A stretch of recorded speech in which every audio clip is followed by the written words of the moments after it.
पानी और जिंदगी दोनों का आपस में बहुत गहरा ताल्लुक है।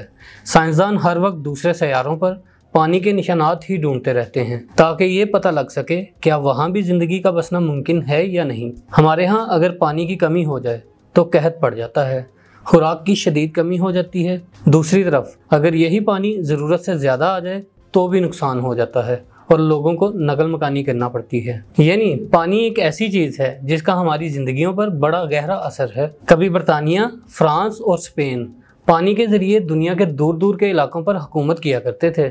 आज पानी के ज़रिए सारी दुनिया की तिजारत चलती है और दुनिया में बहुत से ऐसे मुल्क हैं जिनकी इकॉनमी ही पानी के साथ लिंक्ड है। पाकिस्तान ने कभी अपने समंदरों से फ़ायदा नहीं उठाया, लेकिन अब हालात कुछ बेहतर हो रहे हैं। पाकिस्तान की ब्लू इकॉनमी की क्या सिचुएशन है, हम कैसे पानी से अपनी इकॉनमी को बढ़ा सकते हैं, आइए देखते हैं। मैं हूं नुमान आबिद।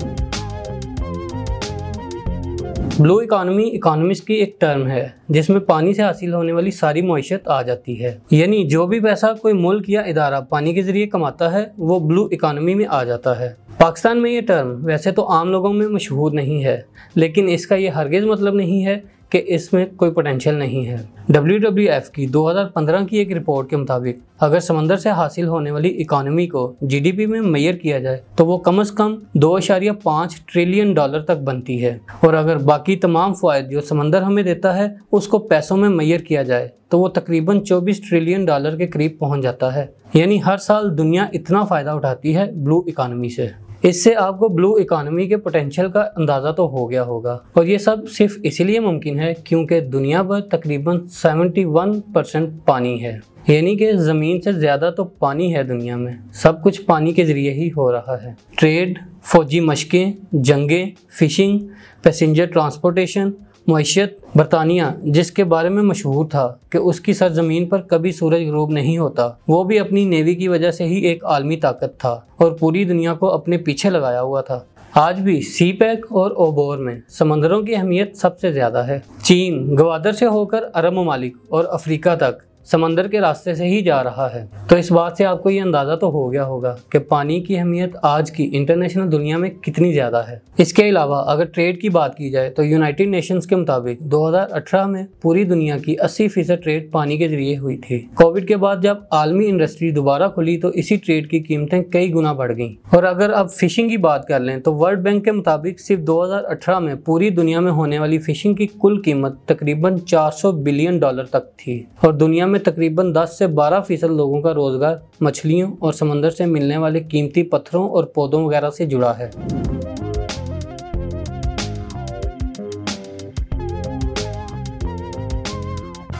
अब जरा पानी के लिहाज से पाकिस्तान की जियोग्राफिक लोकेशन देखते हैं तो सबसे पहले इंटरनल लोकेशन देख लेते हैं। यह है पाकिस्तान का नक्शा जिस पर पाकिस्तान के सारे बड़े दरिया देखे जा सकते हैं। यहाँ आप देख सकते हैं कि सारे ही दरिया कश्मीर से होते हुए आ रहे हैं।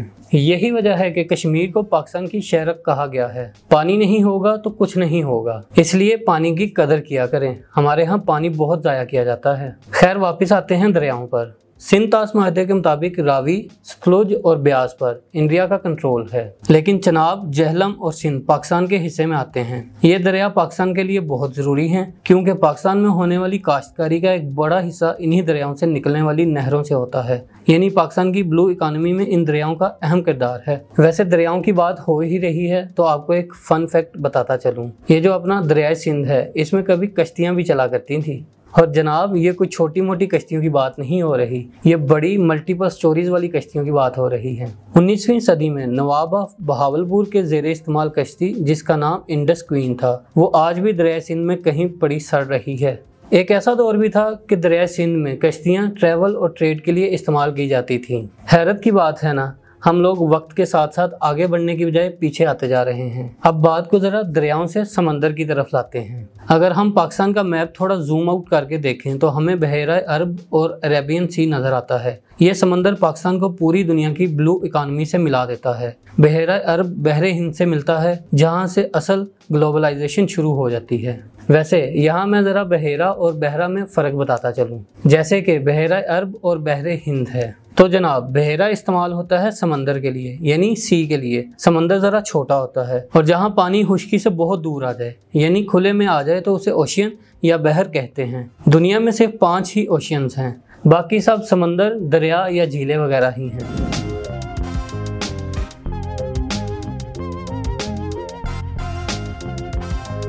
पाकिस्तान के पास है बहरा अरब। इस समंदर की वजह से हमें एक कोस्टल बेल्ट मिली हुई है। ये बेल्ट तकरीबन 1000 किलोमीटर लंबी है। पाकिस्तान की कोस्टल बेल्ट दो हिस्सों में तकसीम होती है, एक है मकरान कोस्टल बेल्ट और दूसरी सिंध कोस्टल बेल्ट। इस कोस्टल लाइन का पाकिस्तान को बहुत फायदा है। दुनिया का छठा बड़ा डेल्टा, इंडस डेल्टा, यहाँ मौजूद है। मैंग्रोव फॉरेस्ट, कराची पोर्ट, बिन कासिम पोर्ट जो मोहम्मद बिन कासिम के नाम पर है, और ग्वादर पोर्ट भी हमें इसी की वजह से मिलती हैं।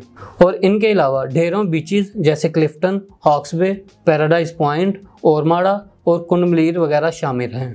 इन सब चीज़ों और पाकिस्तान की कोस्ट लाइन पर मौजूद और कई चीज़ों की डिटेल दी जा सकती है। जैसे मैंग्रोव फॉरेस्ट को ही ले लीजिए। ये फॉरेस्ट उस जगह पर होते हैं जहां साफ पानी समंदर के खारे पानी से आकर मिलता है। इन फॉरेस्ट के बहुत से फायदे हैं, जैसे ये मवेशियों के खाने के लिए इस्तेमाल होते हैं। इसके अलावा ये मिट्टी को पानी में बहने से बचाते हैं, समंदरी आफात से बचाते हैं, काफ़ी सारे जानदारों का ठिकाना फराहम करते हैं, पानी से पोल्यूशन को कम करते हैं, और इनके अलावा और भी बहुत से फायदे हैं इन फॉरेस्ट के। और इस सब के अलावा अभी टूरिज्म की तो हमने बात ही नहीं की। दुनिया में कई ऐसे जजीरों वाले ममालिक हैं जिनकी इकोनॉमी ही टूरिज्म पर डिपेंड करती है। मालदीव, थाईलैंड, अमेरिकी स्टेट, हवाई, ये सब अपने बीचेस की वजह से ही तो मशहूर हैं। और पाकिस्तान के पास तो पूरे आइलैंड्स हैं जिनका हम बिल्कुल फ़ायदा ही नहीं उठाते। 2020 के आखिर में इमरान खान ने ऐलान किया था कि कराची के बिल्कुल साथ मौजूद बद्दू और बंदल आइलैंड को बाकायदा शहर बनाया जाएगा ताकि कराची की बढ़ती आबादी को टैकल किया जा सके। साबिक गवर्नर सिंध ने तो ये भी कहा था कि $50 बिलियन की इन्वेस्टमेंट से ये आइलैंड्स एक बहुत बड़ी टूरिस्ट अट्रैक्शन बन जाएंगे। देखा जाए तो ये बात बिल्कुल ठीक है, लेकिन इस मामले में बहुत से फैक्टर्स रोल प्ले करते हैं। आखिर जब तक मुल्क के हालात ठीक ना होंगे, करप्शन कम ना होगी, कोई इन्वेस्टमेंट करेगा ही क्यों? और फिर हमारे सियासतदान और ब्यूरोक्रेट्स अपनी रिश्वत के चक्कर में ये सारे प्रोजेक्ट्स भी तबाह ना कर देंगे, जैसा कि होता आ रहा है। खैर, अब हर चीज़ पर डिटेल से तो बात हो नहीं सकती, तो इसलिए आए ब्लू इकोनॉमी को मजीद देख लेते हैं कि ये क्या होती है। कोई भी मुल्क जिसका समंदर लगता है उसके पास एक एक्सक्लूसिव इकोनॉमिक जोन होता है, जो कि समंदर में वो इलाका होता है जिसको वो मुल्क इस्तेमाल करता है। ये इलाका किसी मुल्क की कोस्ट से 200 नॉटिकल माइल्स तक होता है, लेकिन पाकिस्तान का exclusive economic zone 350 nautical miles तक जाता है, क्योंकि पाकिस्तान की कॉन्टिनेंटल शेल्फ यानी पानी के नीचे की ज़मीन का इलाका 200 नॉटिकल माइल से भी आगे निकल जाता है।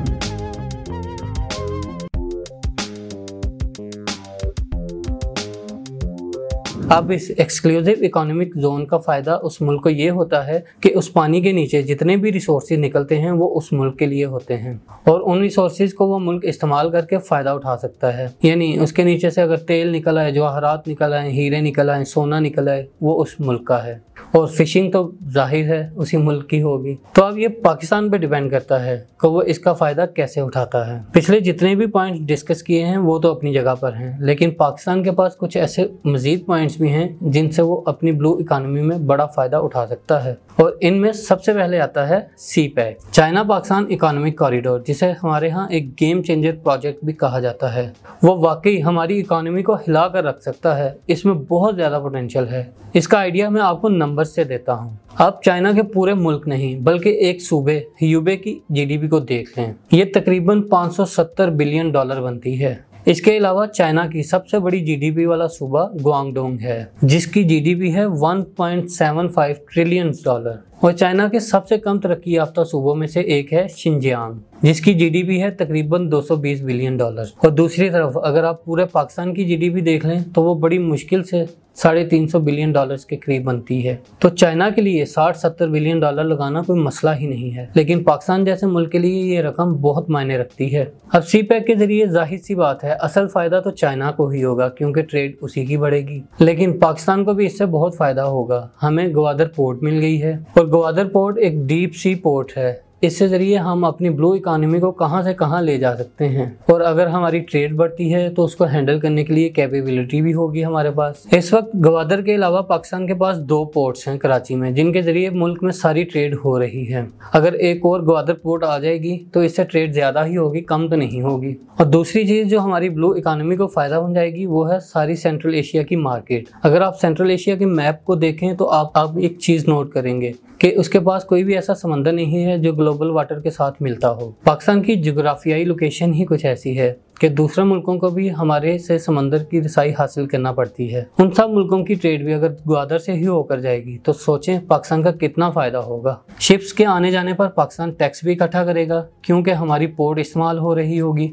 और इससे पाकिस्तानियों को बहुत ज़्यादा नौकरियाँ भी मिलेंगी।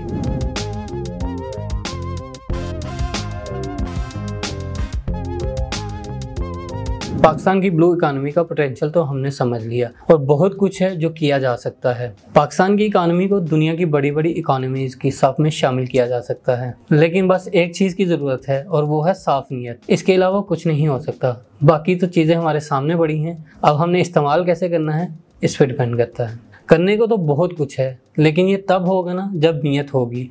आइडियाज़ बहुत हैं, लेकिन इम्प्लीमेंट करने की ज़रूरत है।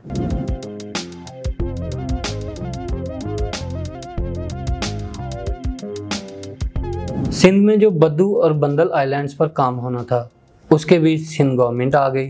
खुद सोचें कि अगर ऐसा ही चलता रहा तो हम तरक्की कैसे करेंगे। साइज़ में इतना बड़ा मुल्क है, आबादी इतनी ज़्यादा है, लेकिन इकानमी छोटे छोटे मुल्कों की इकानमी से भी फीकी पड़ जाती है। दुनिया की जितनी भी बड़ी बड़ी इकोनॉमीज हैं वो समंदर के अलावा कुछ भी नहीं है। यूनान और तुर्की की लड़ाई भी समंदर पर ही है। चीन ने भी अपना एक नया मैप निकालकर तकरीबन सारे ही साउथ चाइना सी पर क्लेम किया हुआ है क्योंकि उसे समंदर की अहमियत का पता है। और अगर दूसरी तरफ देखें तो बरतानिया भी ग्लोबल पावर अपनी नेवी की वजह से ही था। फिशिंग, समंदर से निकली रेत, डिफेंस और ऑफेंस, तेल, गैस, कीमती मादनियात, क्या कुछ नहीं हासिल किया जा सकता इससे। बात सारी आती है इसके इस्तेमाल पर। पाकिस्तान को गवादर की सूरत में एक बहुत बड़ा मौका मिला है। शायद इस मौके को गंवाना हम अफोर्ड नहीं कर सकते। ये चीज़ अब हमारे हुक्मरानों को समझ आ जानी चाहिए। ये सियासी और ज़ाती मफादात से बालातर होकर सोचने की ज़रूरत है। उम्मीद है हमें और हमारे सियासतदानों को कुछ अक्लमत आ ही जाएगी। अभी के लिए इतना ही, मिलते हैं अगली वीडियो में। दुआ में याद रखिएगा।